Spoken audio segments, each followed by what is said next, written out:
Hey everyone. So we are here to talk about the applying open source methods to building and training large language models. What does that mean exactly? Hopefully in this next, how long do we have? 45 minutes. Hopefully 45 minutes. You'll gain enough kind of knowledge around the space, and you can come down to the lounge that we have downstairs. You'll see me hacking on some code there, and you'll also see some good opportunity to ask questions or whatnot. Cool. So yeah, hey, if you don't know who I am, my name is JJ Asghar. I'm a developer advocate for IBM. I don't know what that means either anymore. It's supposed to be a joke. Somebody's supposed to laugh. No? Okay, that's fine. Hey, there we go. Perfect. Perfect. I'm a 14U girls softball coach. That means I hang out with 13-year-old girls all the time. Oh, I said that out loud. That was weird. That's fine. I'm a horrible developer. I'm an okay-ish sysadmin. And I still have never gotten FreeBSD jails working how I wanted them to. Yes, I want FreeBSD everywhere. And I really do have the email address of awesome@ibm.com. You're more than welcome to reach out to me there. Thanks, JJ. So I'm Carol, and I'm from Red Hat. And these are kind of the major phases of my life. Went to school in Dallas and worked for Nokia, which brought me to Finland, which is where I'm based right now. And I've been in Red Hat since 2016. But this project for only 4 or 5 months, maybe. We'll talk more about that. Anyway, you can find me on Mastodon. I don't really use Twitter/X anymore nowadays, but anyway, so you can probably find me as Cybet on most social media networks. And I also use Matrix if you want to chat with me. So yeah, let's get on with the main topic of the show. So in April of this year, the Llama 3, version 3 was released. And within a few weeks, I think something like 4 or 5 weeks, there were more than 6,000 forks of Llama 3 on Hugging Face. Now, a few months later, anybody has any idea how many forks there are now? Just a guess. Don't look on Hugging Face. More than 6,000. Sorry, you were saying? 5,000? Well, OK. we'll get to that, yes. So the thing is, a lot of these, you can fork these large language models and use them, but most of these forks rarely merge back to the original model, right? So I think something like this, it can be improved. I don't like this situation. So what can we do about it? So the fork problem is really a really big problem, right? Like if you go to Hugging Face right now and you just look at how many models you can get, we actually show it off in the little lounge. There's like 1.07 million models on Hugging Face right now. We have no idea what's inside of those, because if you don't know, when you get a model, it's just a binary file. So we have this idea of a foundational model, and then we add things on top of it, right? You add your fine tuning and your knowledge, and there's very little actual transparency into the space. We do have the pre-trained foundational models that you can find, but as Carol was saying, you fork them and you have no idea what's going on inside of it, and that can't be great if you want to run your business. I mean, honestly, we need to know, like, obviously here in the US, there's something happening in a handful of weeks that we all care about, and that model might think, you know, it's still Biden. So that means we need to think about things going forward here. Yeah, there you go. So one of the problems, as JJ was saying, like not being transparent, not being open. Here we are at All Things Open. We know about open source practices, open source way of working and developing software. Open LLMs are not quite in the same space, in the same realm. The thinking is different. So what are some of the challenges? It's not easy to contribute to knowledge and data to an LLM the same way we contribute code to a project, to a software project. And then there's usually no visibility to how often this model is released, what goes into it, what the additional data this whichever company who is producing the models are training them on. So, and there tend to be also a very high barrier of entry. Well, of course, you can say that some open source projects also have high barriers of entry, but there's usually like some kind of onboarding guide and things like that, whereas with AI and large language models, we don't really have that right now. So how can we improve things?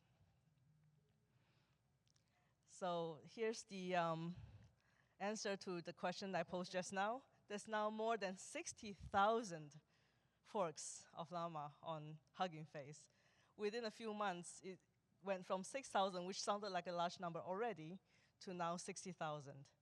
Again, that's 60,000 attempts at contributing, or at least using a model, fine-tuning it or whatever, but no way to contribute back any changes or any improvements you might have made to the model.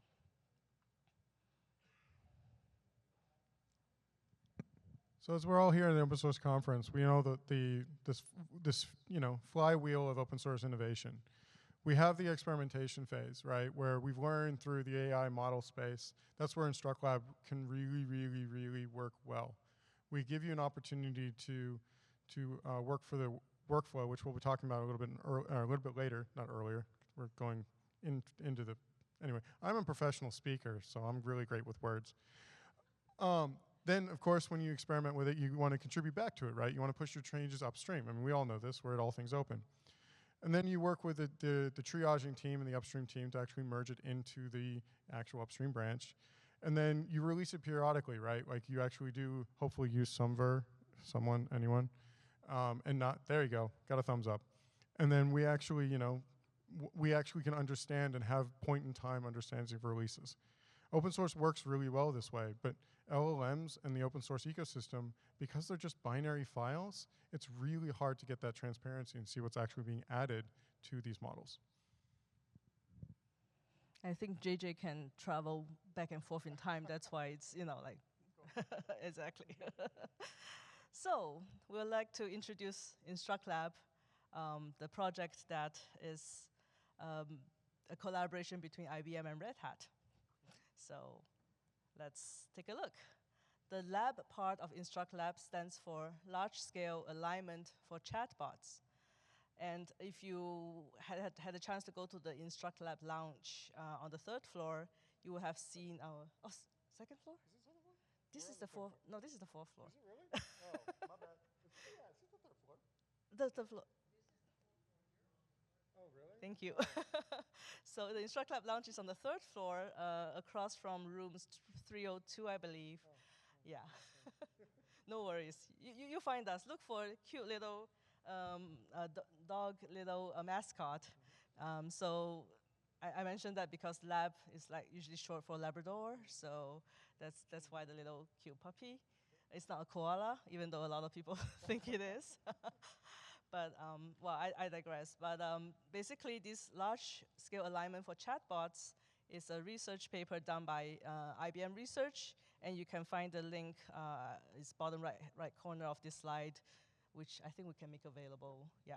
So it's on archive. You can read the paper if you're interested. I tried reading it. It's way over my head, but nonetheless, I'm sure some of you have, the interest and knowledge to do that. In any case, this technique was developed by IBM, and we, from Red Hat, collaborated with IBM to implement this into this project that everybody can have access to and contribute.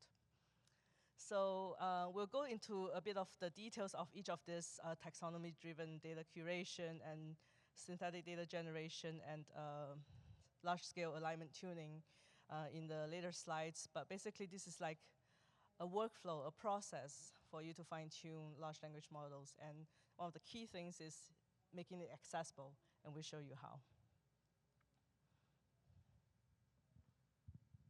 So as you see through this this life cycle, the idea is with the Hugging Faces models and the open source models, because there's no pedigree, for lack of a better term, to understand what's put inside of it. we have gone ahead and created an open source taxonomy repository where we take that taxonomy skills and knowledge, we use synthetic data generation, also known as SDG, to build questions out of what we call Q&A.yamls. I like to say it is kind of like the spirit of the questions, right? So you only give a small amount of seed questions and then use synthetic data generation to make a bunch of questions off of the source materials, which are markdown files. And then we actually have a validation process right there to make sure that they're in the relatively good space that we're looking for. And then we train on top of the safe tensors on real hardware. One thing to recognize that we've learned as we've gone down this path is that we teach you the workflow on your laptop. But in order for InstructLab to really give you production grade changes and fine tuning to these models, you need to use real hardware. What do I mean real hardware? I mean talking about real GPUs, right? Like we're talking A100s, H100s from NVIDIA, the high level AMD GPUs that I'm completely blanking on at the moment. And you need to do that if you want to run this in your own data center. There are other options, especially through Red Hat and IBM, but I want to make that very clear from the get-go that the laptop experience is to teach you what the actual workflow is. And there's going to be a lot of questions around this, and please don't hesitate to ask. Come down to the lounge or when we have more time for questions for that. I keep going. I didn't realize that. My bad. So as you start building up the taxonomy, you need, as you see here, you have your base model. Right now we have 3 models that we look at, which is the Granite model, which is from IBM and IBM Research. That we have the Mixtral model. I can never say it correctly. Again, I'm a professional speaker. And then we have the Merlinite model. Then we layer our InstructLab knowledge and skills on top of it. We use a few different ways of doing it, and I don't want to get into too many technical details, but the idea is we leverage the community to come together to add new knowledge and skills.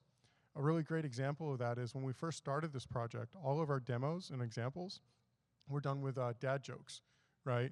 And because we thought it was easy. But the funny part is we quickly recognized when we went into our taxonomy, our triage meetings, which is what we talk about the taxonomy and the things Q&As coming in from the public. I have some friends who are from France in that same meeting, and they're like, JJ, what the hell does this even mean? Like, it's not funny. And I'm like, oh, that's right, you're French.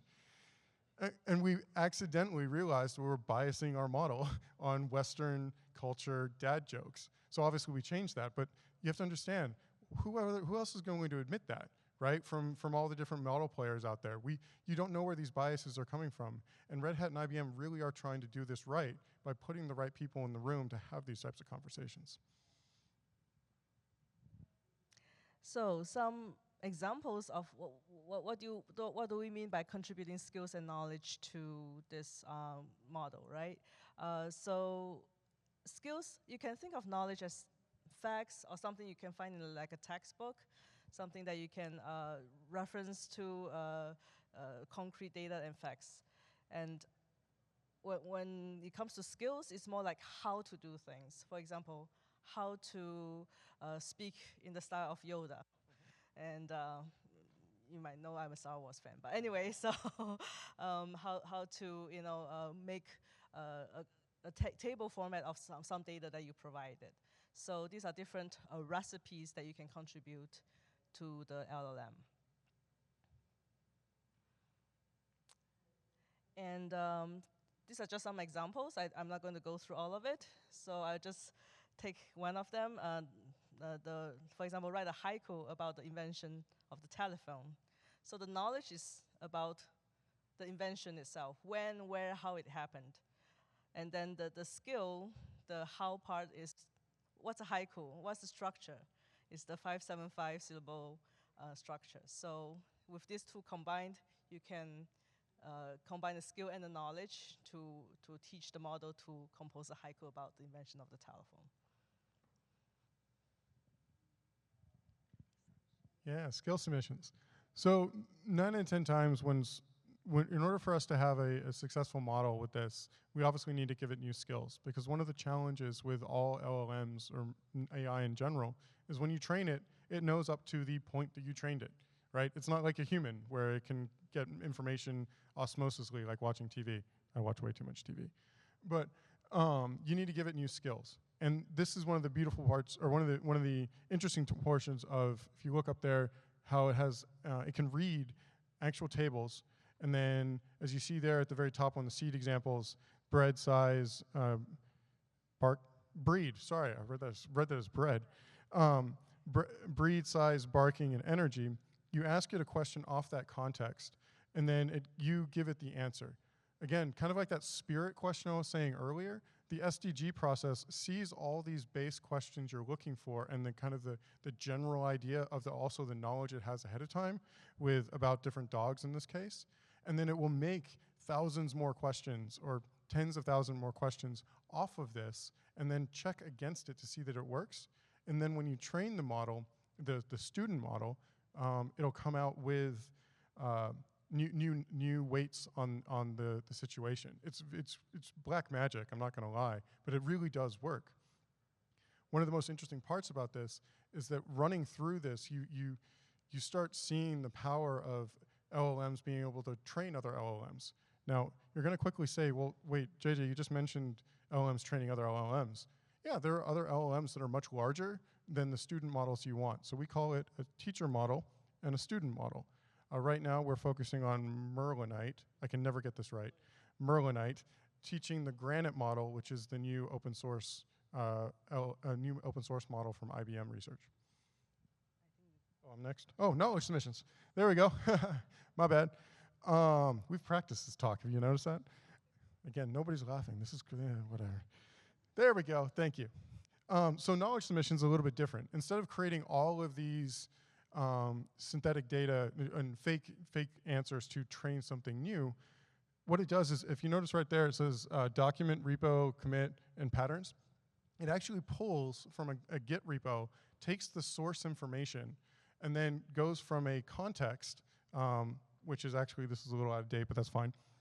And it grabs the context and basically treats it kind of like you did in high school when you open up a chapter in a textbook and you have those questions at the end of your chapter and your teacher sees if you actually read what you're saying. It's the same kind of principle, but instead of you not knowing where to find the answer, it gives you the paragraph of where the answer is, but it builds the spirit of those questions again, because then it looks at all the source information that you're looking for off those Q&As and extrapolates it and builds even more questions around it, if that makes sense. So the idea is you can have massive documentation of like your HR rules or your expense report stuff or whatever knowledge you have for your business, and give it to InstructLab, and it'll go through. It's like, oh, I get primed and understand kind of what you're looking for. Now I can extrapolate all these other questions from these massive documents, to be able to come out with some more good questions and answers. Does that make sense? Thumbs up? Someone? Perfect. Thanks. Oh, by the way, the example here is old. We have updated the requirements for YAML, and now it's version 3, and it looks a little bit different, but that's just details, and we can talk more about it. Sorry, one last thing.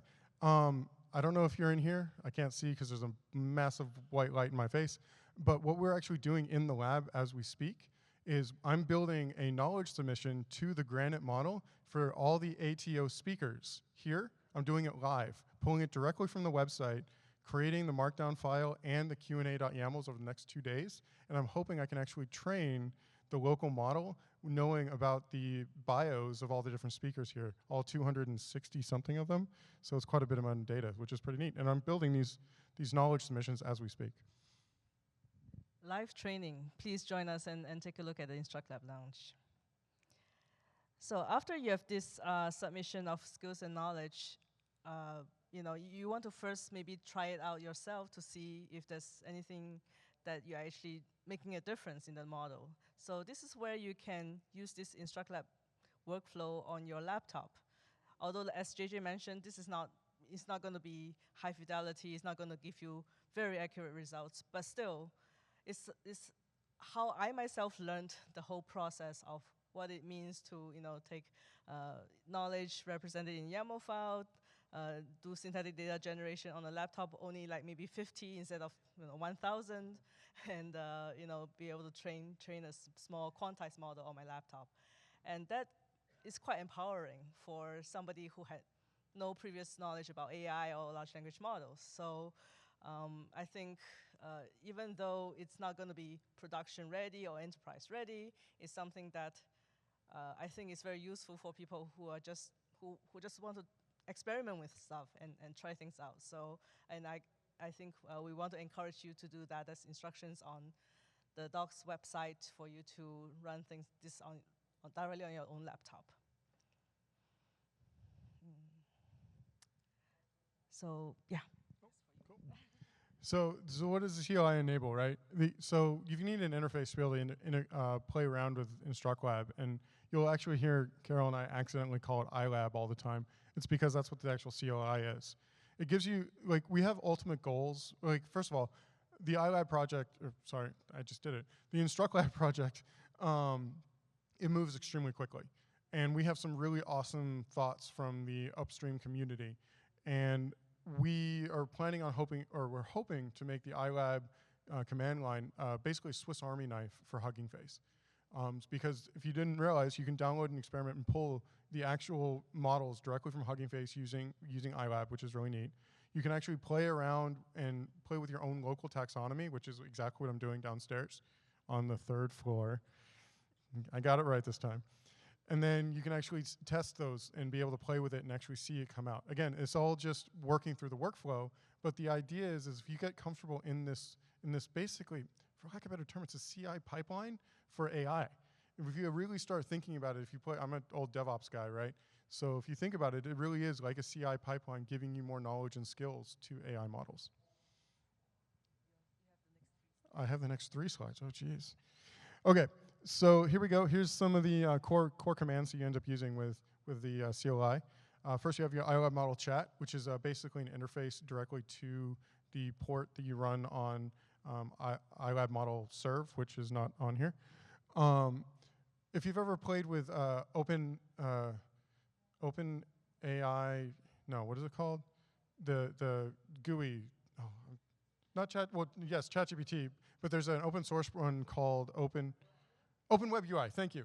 Thank you. So if you ever played with Open Web UI, it's basically the same principle, just on the command line. Though we do have some bindings into Open Web UI now, which is really neat, which is great. Now, somebody did mention ChatGPT. We haven't explicitly said this, so I'm going to explicitly say this now. This is all on your local laptop, right? So when you actually spin this model up, you're not sending any information to Silicon Valley or Redmond or any of our competitors out there. It's actually on your laptop. Why is that important? It's because, well, frankly, there's people out there in this world who aren't allowed to send information to Silicon Valley. They need regulated infrastructure and also probably inside their borders. That is what InstructLab really shines. And if you have those namespaces, or those spaces, really take a look at InstructLab. iLab taxonomy diff allows you to actually check against the upstream taxonomy and any changes you've made to make sure formatting's all that, because unfortunately it's YAML, and I'm sorry. And YAML's hard to write, so we've made sure we had a diff command inside of it. iLab data generate actually kicks off the SDG process, which is the synthetic data generation that creates those tens of thousands of questions. And then iLab model train actually brings down the safe tensors and trains on top of that model. So yeah, we have acknowledged that YAML is hard to write for humans. I know it is. I know I came from the Kubernetes space. I've seen some people giggling, and yes, we all have that pain.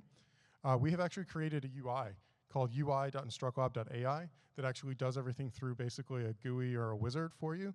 But we want to teach you the hard way first, because there's a lot of moving parts in this ecosystem, and we prefer for you to know kind of how the engine's running. Then you can come and then you actually get the keys to the car and actually do it a real way.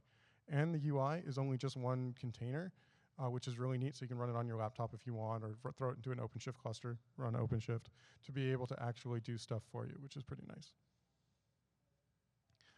Next, we have the actual InstructLab backend. Is it still me? Yeah. Now, this is a little out of date, but I'm not going to talk about that. And what we do is when we approve the PR through this workflow, we create the SDG process.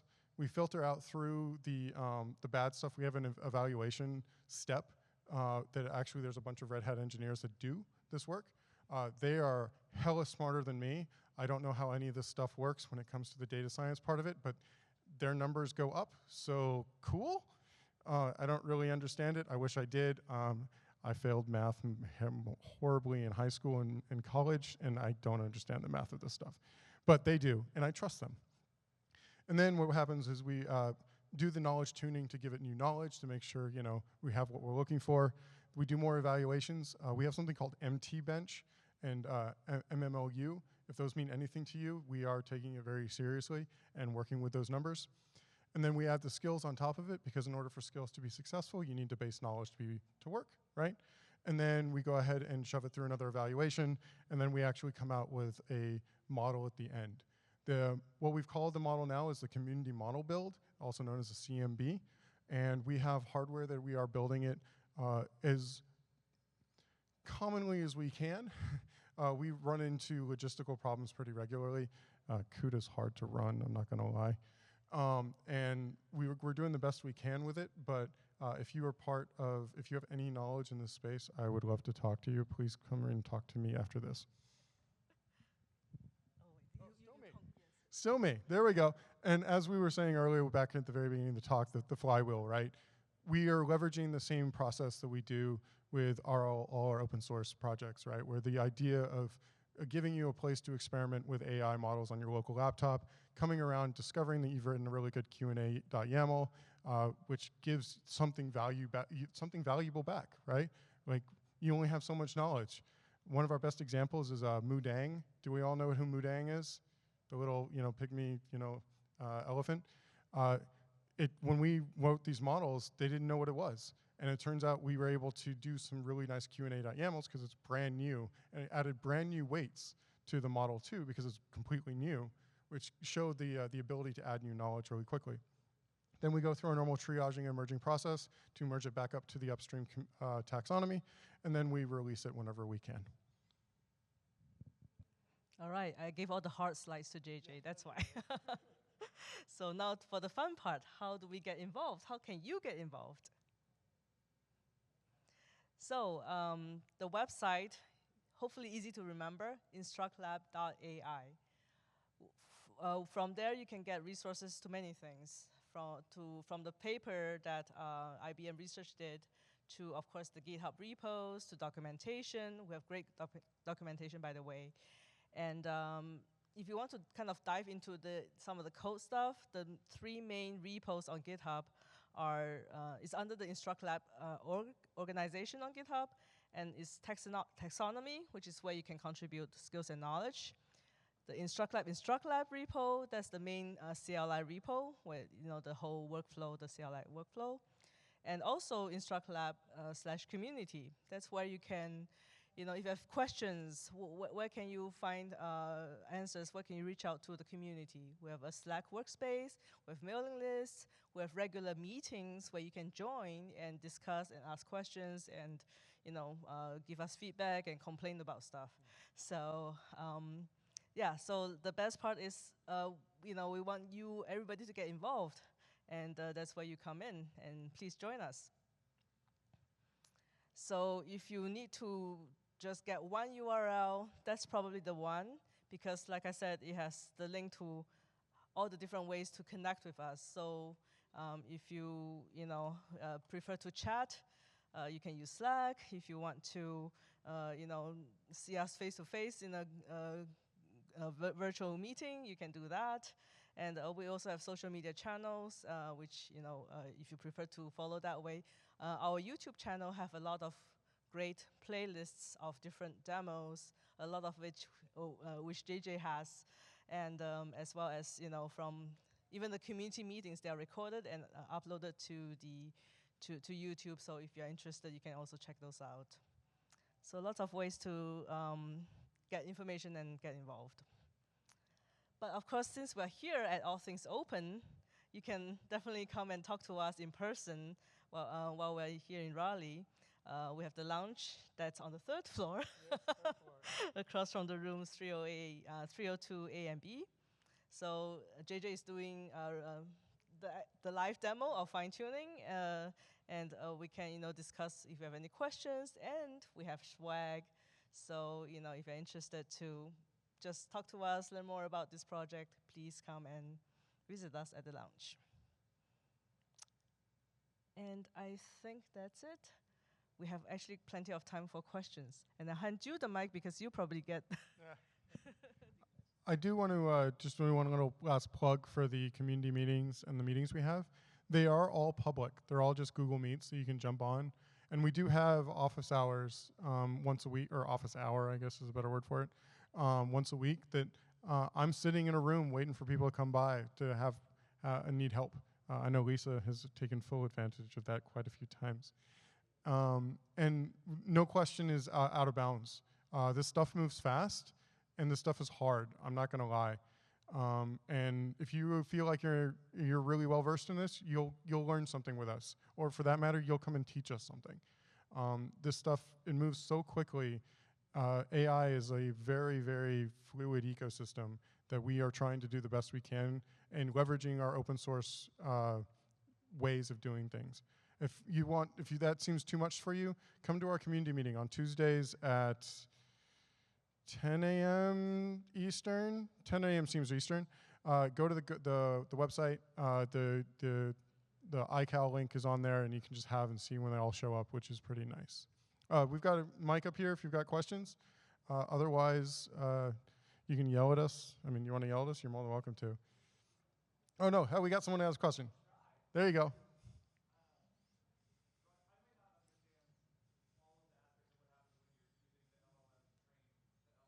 Yeah.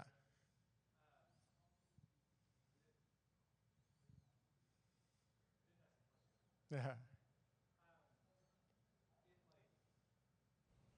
Physics, I think it's the Kolmogorov constant, where like in a chaotic system,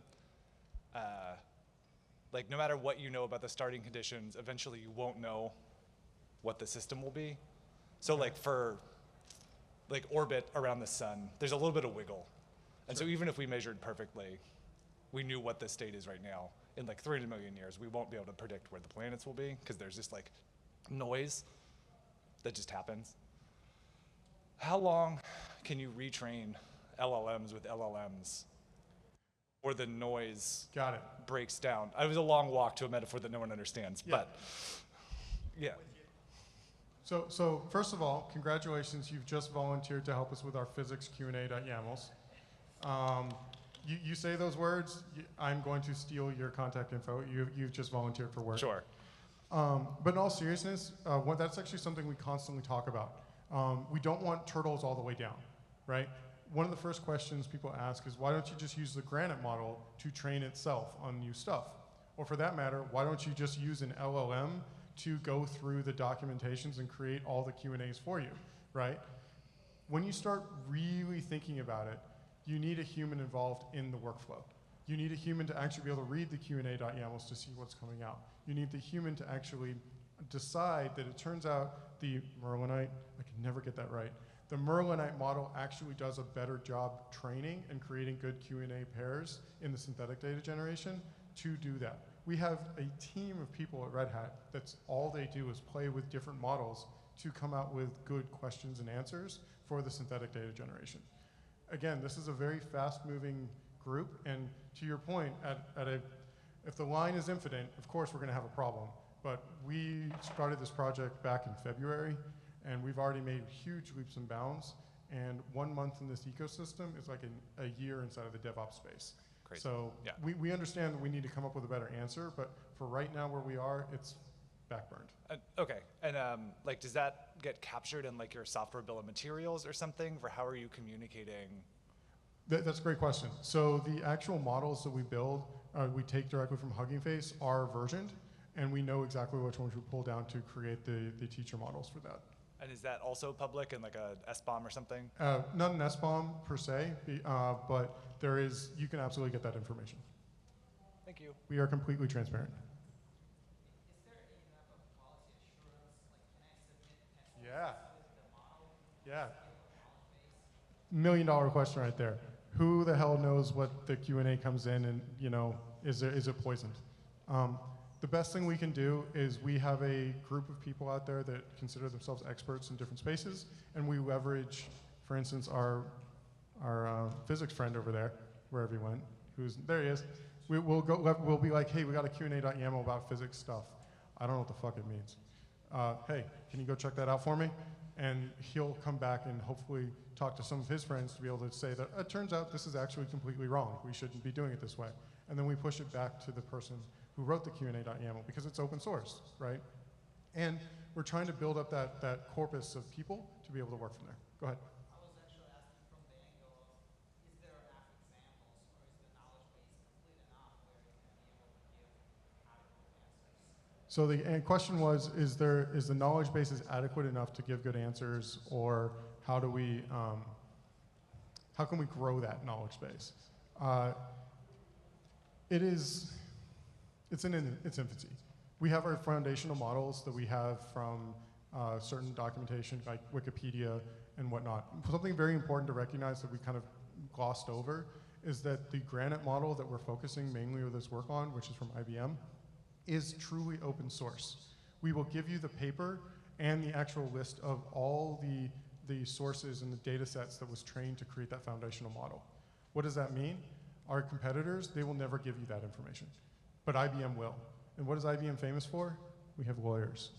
And our lawyers will go to court with you if you are using our models to say that it's okay, that this is legally allowed to be able to use in this space.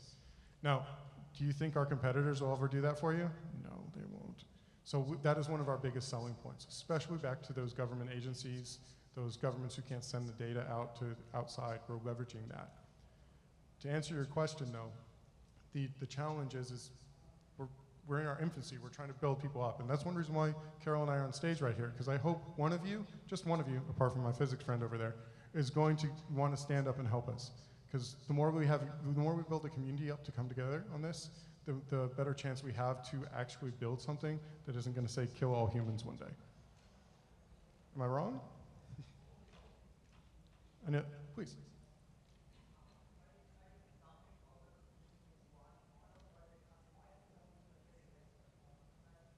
Yeah.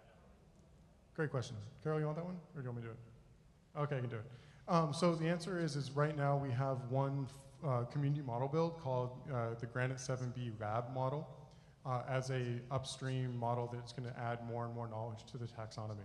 There's nothing stopping you from taking our taxonomy tree and building your own off of it, or for that matter, your own taxonomy from nothing, and training the Granite model your own way and creating your own frankly, fork of it, but you have the history of our taxonomy on top of it. Over time, if you know about the Granite model at all, it turns out it's a family of models of different things, and we are planning on working with Red Hat. I'm assuming you're an IBMer. We're planning on working with Red Hat to get the same workflow, working with Granite Code, Granite Time Series, and the other names. Did I answer your question? Okay. Yes, sir. Sure, okay. All right, hello everyone. My name is Jerome Sanders, part of the Emerging Technologies Division at Cisco, working on GenAI, Cloud Native Application Security, and Quantum. JJ, I have a question for you. It's a two-part question. Earlier you were talking about— I'm a Pisces. Huh? I'm a Pisces, and I hang out on, I'm more of a Netflix kind of guy. Okay. Yeah. Oh, sorry, what was, my bad. You're biasing my question. So earlier you were talking about a model that was being built, and it was kind of being fed Western ideologies, and you had to kind of go back and figure that out. So number one, like, what are practical ways that people can fine-tune their models? And then number two, yesterday we heard a fascinating conversation about languages, like the actual spoken languages outside of English, and how we train our models to adopt other languages that are outside of the English language. I think it was like over 700 languages and more. So how are both of you thinking about languages outside of English to account for some of these biases, and how we're fine-tuning and how we're accounting for the rest of the world? Great question.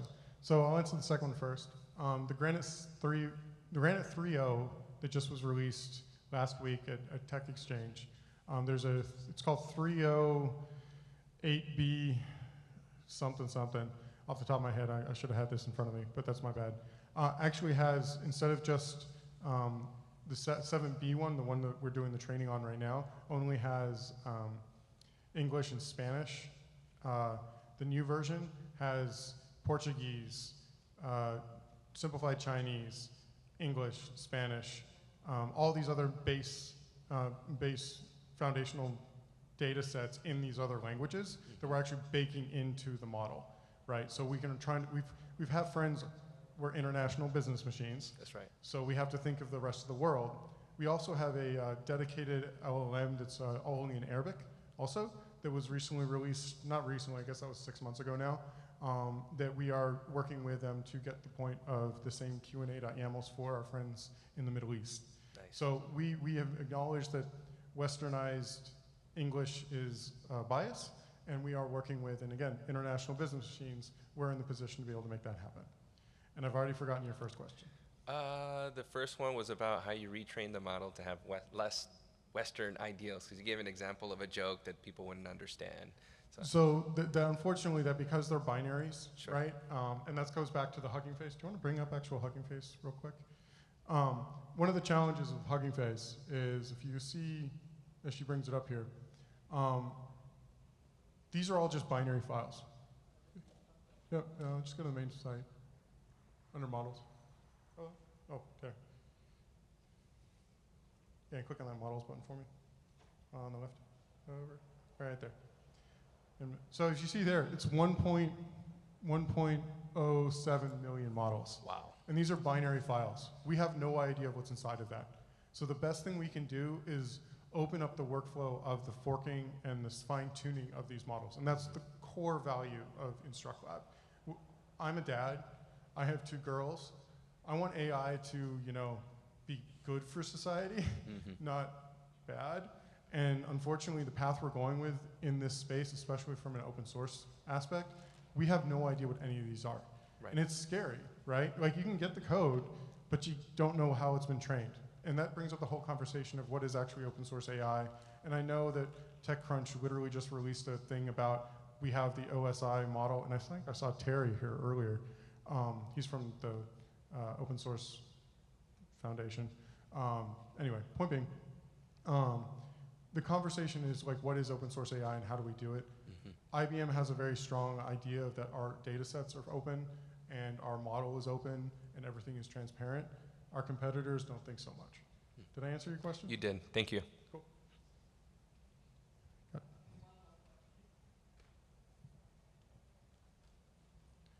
Just make sure everyone can hear you.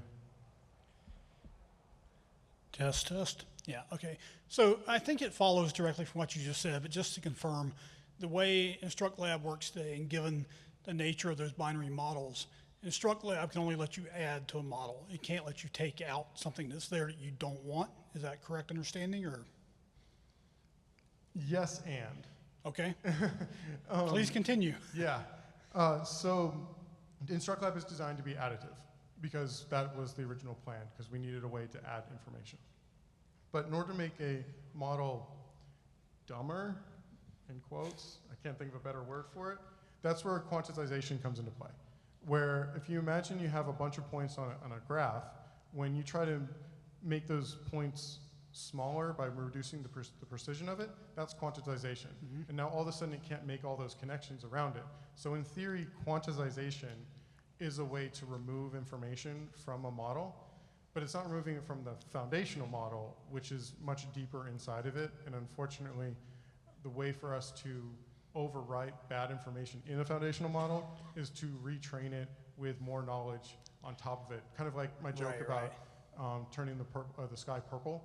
If you tell it enough over and over and over again that the sky is purple, eventually it'll believe that the sky is purple.